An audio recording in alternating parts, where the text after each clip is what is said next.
Last week, we started our 5-part series on goals by talking about stretch goals versus snap goals. Today, we discuss setting goals that are ecologically congruent. Shout out to Peter Shallard, CEO of Commit Action, who introduced me to this concept. So, you're likely asking yourself, wait, what's ecology? Good question. Ecology is the set of relationships existing between organisms and their environment. None of us is truly ever pursuing our goals alone, and our actions produce ripples that extend far beyond us. So, ecologically congruent goals are ones whose byproducts of achieving them improve our surroundings and the relationships in our lives. I really believe that setting goals that are not ecologically congruent is the #1 reason why people don't end up achieving the goals they set. Deep down, they know that the price to pay for achieving them is higher than what they're willing to pay, and/or the consequences of obtaining the goal don't resonate with who they aspire to be. That's why these goals are also often referred to as self-concordant goals, meaning goals that agree with or are in harmony with who you are at your core. To determine if a goal is ecologically congruent,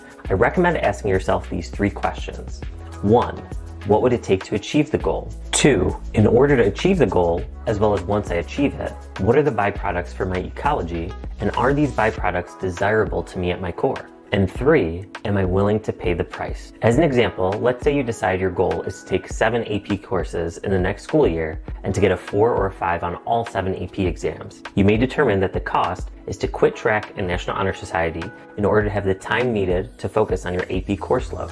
But if track provided camaraderie with your teammates as well as a form of stress relief, and National Honor Society gave you opportunities for community service that provided you with perspective and intrinsic rewards, then your goal is not really ecologically congruent or self-concordant. And when the cost of achieving the goal or the result of succeeding isn't truly in line with your subconscious, then you'll likely feel uninspired and may even self-sabotage. If, however, after getting clear on what reaching the goal would entail and what the consequences of achieving it would be, you find yourself saying a resounding yes to that 3rd question, then congratulations, you've selected an ecologically congruent goal. Be sure to check back in next week when we discuss 2 goal hacks.